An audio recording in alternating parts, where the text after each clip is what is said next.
Maintenant, une scène de 25 années. À chacun. Ah là là là là là. Alors, des frères aînés, complètement aliénés, qui s'amusaient au ballon, sans ballon et sans se déballonner. Au total, une famille d'ânes battait avec la criée comme année. Mais le pire était encore à venir. Comme vous l'avez peut-être déjà senti, si vous avez du nez, car Cécile n'échappait pas à la dégénérescence familiale et tenait son propre handicap, son nez.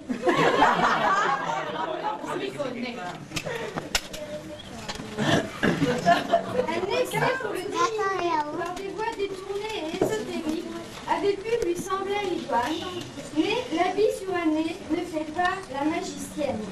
Et elle se cassait le nez. Elle décidait alors de se tourner vers le sport. Inspirée par Neptune et joyeusement parrainée par son oncle Gros Blair. Elle rejoignait la mer, l'air tarin, étant connue pour dégager les narines et avantagée par un profil idéalement caréné, elle travaillait son apnée pour ressembler à une néréine.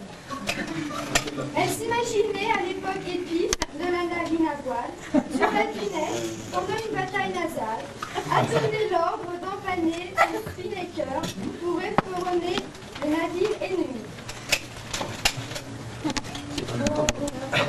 Mais la réalité la ramenait à sa vulnérabilité et elle tentait de camoufler en souris, portant une fois bonnet, ou en indien nez percé, maquillé ou aîné, mais tout le monde la reconnaissait. La roue tournait pour Cécile sur le chemin étroit de la ville, et elle allait pendant de longues années se déchaîner en gymnastique et collectionner les récompenses décernées par des juges parfois avinés. Mais elle avait beau pavaner dans ses nids écussonnés, elle était condamnée dans ce sport à rester au milieu d'aînés. Elle changeait alors de discipline et allait se donner au cross-country.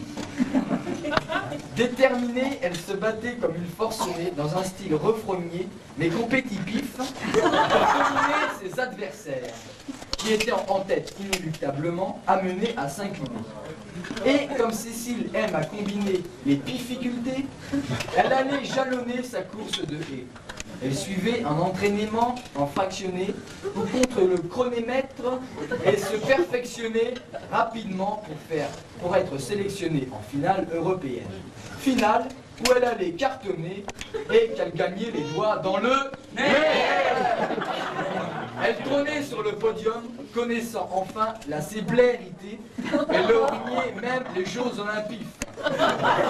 Or, c'est bien connu, nez qui coule n'amasse pas course.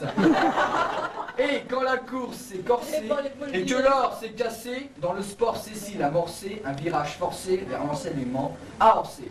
Ah, que de gîte la pauvre fille habita. Amateur de contre-pied. Orsay lui a d'ailleurs laissé bonne impression sur tous les gogues. Mais ce damné nez anéantissait inévitablement ses espoirs d'atteindre un jour son équilibre, au moins mental. Elle se mettait à papillonner de manière effrénée dans des sports dégénérés, recherchant in fine un bien-être qu'elle ne pouvait trouver. Elle ne voyait pas plus loin que le bout de son nez. Elle se régalait avec elle-même, vulnérable et chagrinée, se demandant si elle n'allait pas terminer en vénérable air Mitterrand ou ratatiner au fond d'un estaminet, ruiné par le bonnet romané, le cabernet ou le beaujol pif. Lorsqu'inopinément, la révélation venait illuminer son visage. À partir de donner avant et jusqu'à désormais, elle allait s'occuper d'handicapés à son image. Elle gagnait les Pyrénées, tel Tartarin, et devenait rossillonnaise pour bichonner un échantillon de névrosés et autres siphonnés, mais aussi d'infortunés physiquement diminués. Elle n'hésitait pas à s'enchaîner personnellement pour mieux connaître ce qui pouvait troubler ou gêner ses partenaires qui sillonnaient le terrain de basket en trottinette. Et se laissaient même entraîner, mais freiner les quatre flaires par d'autres qui, trouvant qu'elle languinait un brin, devaient la traîner sur des inclinaisons enneigées. Le bon air libérait vite Cécile, qui se prenait à orner les névés de courbes élégamment négociées. Elle signait également un exploit stupéfiant en escaladant sans trembler un mur de la force du poignet. Ouais, bah dommage qu'il y ait si peu de syntambose quand même.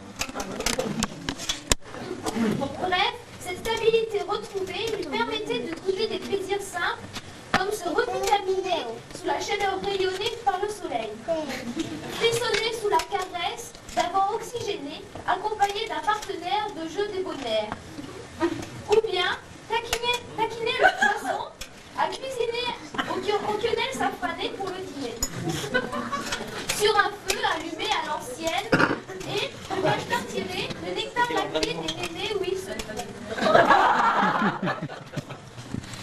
Sans oublier de remercier le généreux Beauviré.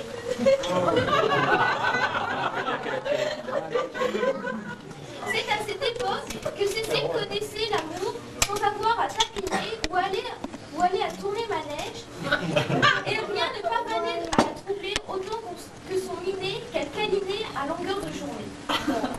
Rien, si ce n'est peut-être la musique, car Cécile violonnait. Il était malheureusement Blair qu'elle avait plus de nez que d'oreilles.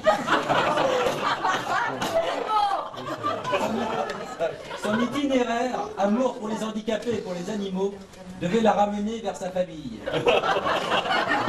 Que ce soit Yves Toleminé ou Thérèse Nécassine, tous nécessitaient des soins attentionnés.